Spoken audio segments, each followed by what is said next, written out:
Vamos agora, minha cabeça está explodindo de perguntas. Mas eu espero aqui. que eu esteja sendo didático na resposta. Tá, lógico, muito. Primeiro lugar, como que você vê Deus? Porque cada um tem dentro de você Uma imagem. Uma imagem ou alguma coisa. Como que você vê Deus? Olha, um antigo escritor grego dizia o seguinte: se os animais tivessem deuses e pudessem pintar seus deuses, os cavalos pintariam Deus como cavalos, os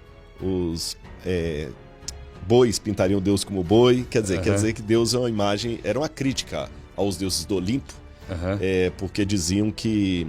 Estou querendo lembrar agora o nome do autor grego que falou isso, daqui a pouquinho vem. Dizia-se que Deus é apenas um fruto da nossa imaginação. E realmente, quem pode dizer que Deus não é apenas um reflexo daquilo que eu quero? E assim foi no paganismo. Se você pegar Zeus é apenas um espelho da humanidade que o produziu. Osíris é apenas um espelho do ideal egípcio, do ideal grego, dos romanos, Júpiter, né? Mas com a Bíblia não acontece isso. Por qual razão? Em primeiro lugar, porque o Deus que apresenta na Bíblia, ele é inominável, indescritível, inimaginável. E eu vou sair da Bíblia para entrar na filosofia. Então, para começar a dizer quem é Deus para mim, deixe-me dizer o que ele não é.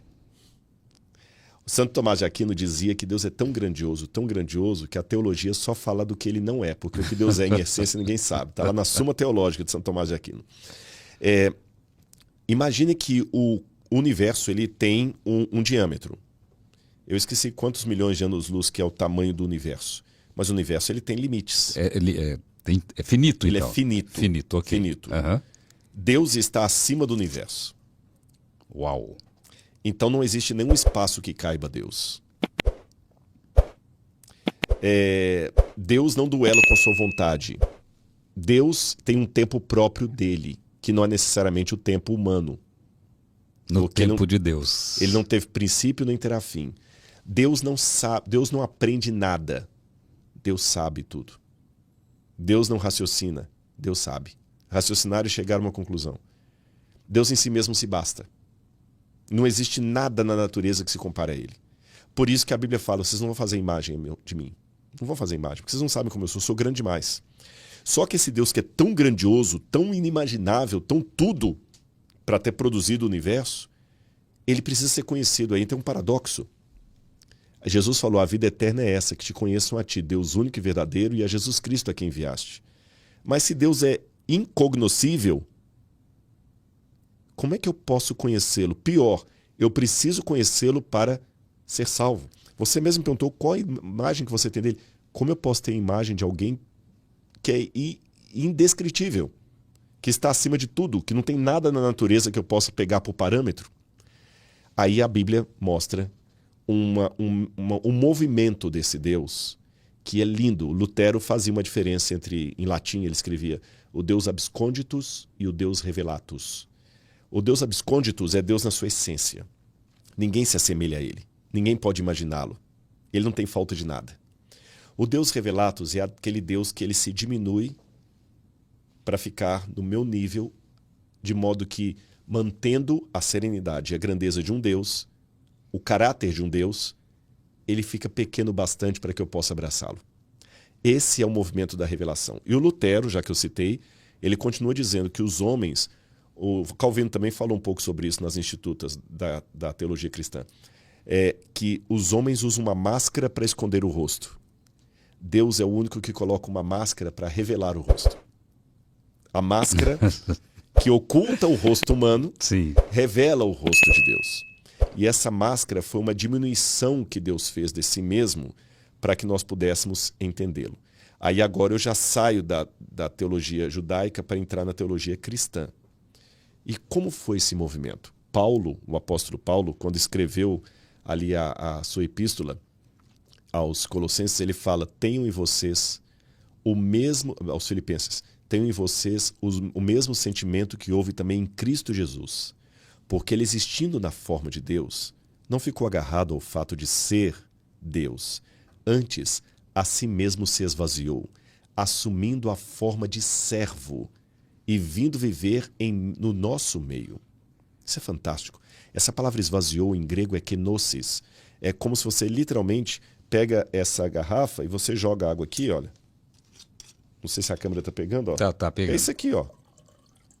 E diz que ele se esvaziou da sua divindade. Ficou oco. Foi a expressão que Paulo usou. E ele foi, e aí vem o complemento com o apóstolo João, esse verbo, ele se encarnou vivendo em nosso meio. Então Jesus se tornou Deus em forma humana. E o preço que ele pagou para se revelar foi se diminuir. Ele não perdeu as características dele de Deus. Deixou de usar. É como se de repente eu tivesse agora um Porsche do mais caro que você pode imaginar. E um belo dia você me vê andando a pé com a Laura na rua. Isso nunca vai acontecer. Mas só se de imaginar se trata. E você fala assim, Rodrigo, cadê o seu Porsche? Aquele carrão que você passava na rua. Todo mundo... Pois é, Celso, o negócio é o seguinte. A minha esposa adquiriu uma fobia de carro. Ela não pode andar em carro. Uhum. Então eu amo tanto a minha esposa que o único jeito que eu tenho de caminhar com ela, sem ela passar mal, sem ela ficar, é andando a pé. Mas e cadê aquele carrão seu? Não, tá lá, tá guardado na garagem, ele ainda é meu. Mas você tem que andar de carro. Falou, não, peraí. Se eu sou obrigado a andar de carro porque eu tenho carro, o carro é que é meu dono, não eu que sou dono dele. Se eu sou dono bastante para usá-lo ou não usá-lo. E sou dono bastante para, por amor à Laura, eu deixar o conforto de um automóvel e andar a pé no sol quente para andar do lado dela. Essa analogia que eu estou falando é o que Deus fez. Então, Jesus se esvaziou-se. Não perdeu. Deixou na garagem. Deixou na garagem. E ele veio fazer a missão dele aqui. Revelar o Pai. Revelar o Pai. E foi tentado. Como nós, a nossa semelhança. E quando ele foi tentado, ele estava... Como ser esvaziado. Esvaziado.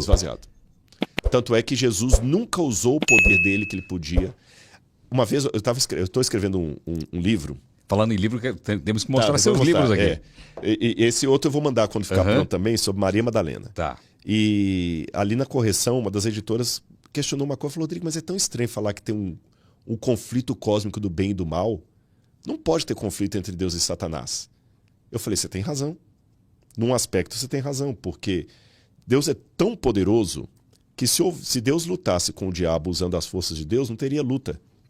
Teria massacre. Imagina o Mike Tyson. Eu e o Mike Tyson. Pronto. Eu vou piorar, você ainda é forte. Vou pegar assim, uma criancinha de 2 anos e o Mike Tyson. Não teria batalha. Vamos ver a luta hoje. Mike Tyson versus um menino de 2 anos. Não tem. Vai ter um massacre. Sim. A menos que o Mike Tyson se torne um menino de 2 anos. Porque Deus não luta com o diabo usando a força dele. Ele usa o caráter dele. Porque se ele usasse a força, não teria conflito. É isso que eu quero dizer. Muita gente vai se chocar eu falando. Não, mas eu sempre pensava que é o poder de Deus que vence o diabo. Sim, é o poder de Deus. Mas já parou para pensar que se Deus usasse o poder dele, a luta nem começaria? Se Deus usasse o poder dele contra o diabo, a luta nem começaria. Não, e outra coisa, se usasse o poder, como que a gente enfrentaria o dito cujo? O dito cujo. Exatamente. Então o que Deus faz? Deus vence ao diabo, em primeiro lugar, com o seu caráter. Mais do que com a sua força, no sentido de o poder Jedi. Tem gente que pensa na força de Deus como poder Jedi. Sim. É o seu caráter.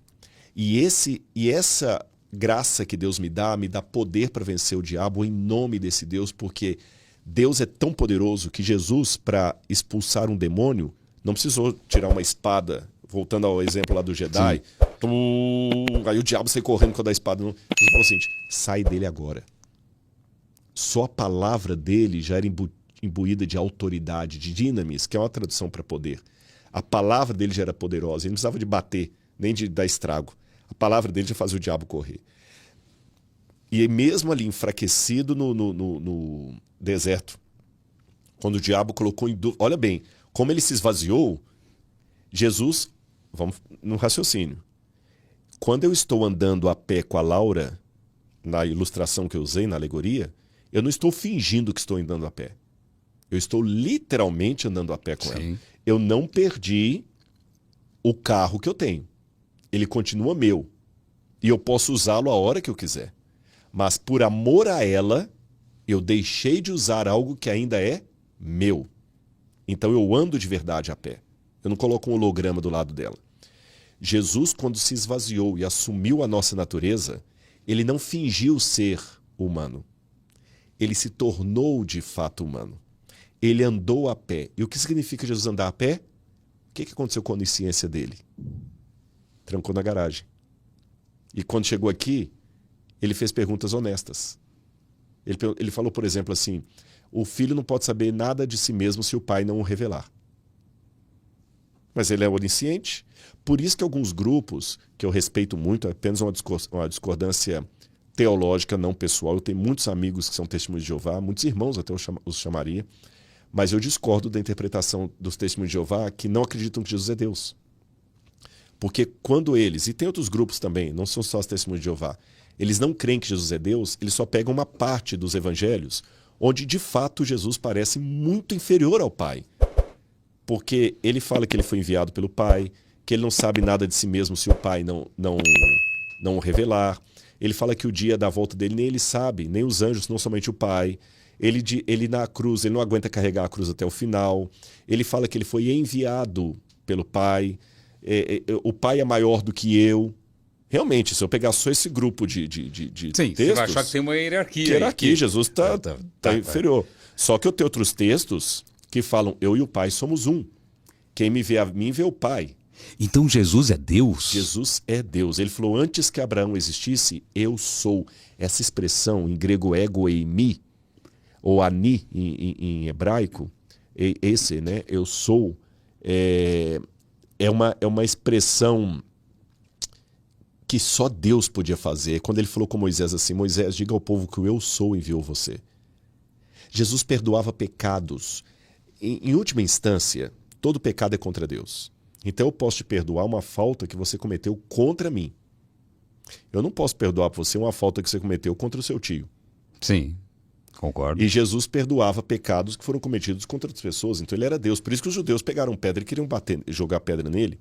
Então Jesus era Deus, só que ele é Deus, mas de que maneira? Deus revelatus. Lembra o adultério, Deus abscônditos? Ele deu um rosto para o Pai. Ele deu uma forma para o Pai. Ele tornou o Pai mais próximo. Quem me vê a mim, vê o Pai. Por isso que agora, depois de toda essa digressão, eu estou pronto para responder a pergunta que você me fez.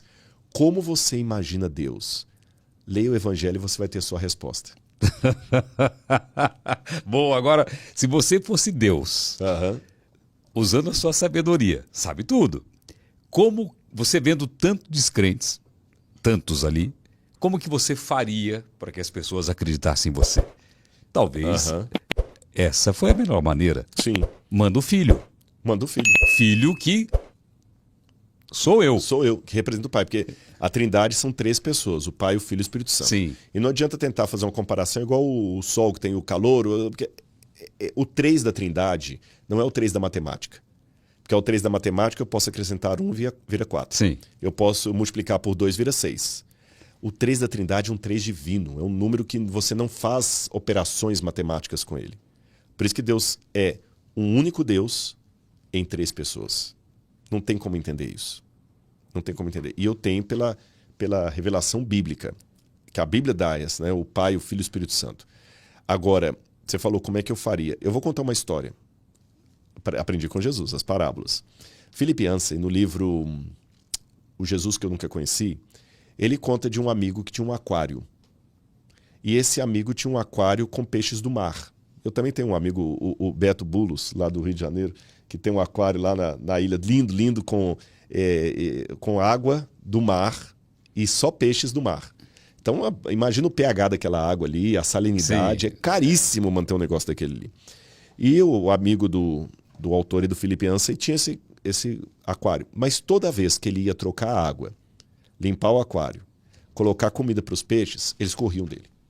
E ele ficava chateado com aquilo. Ele falou, olha, rapaz, eu gosto de bicho, mas eu gosto de bicho que corresponda. Claro. Porque o cachorro eu faço assim, ele vem, o gato, os peixes não. Eu chego ali, eles saem correndo, desesperados. Aí um dia ele falou com um amigo dele, eu sei qual que é o problema. Ele falou, então qual que é o problema? Você parece Deus para eles. O peixe tem medo de você, que você é muito grande. Ele falou, e se fosse, então como é que eu resolvo isso? Ele falou, só teria um jeito. Se você conseguisse virar peixe e entrar no aquário. Aí eles não iam correr mais de você. Porém, você ia parecer tão pequeno que também ia ficar mais fácil rejeitar você.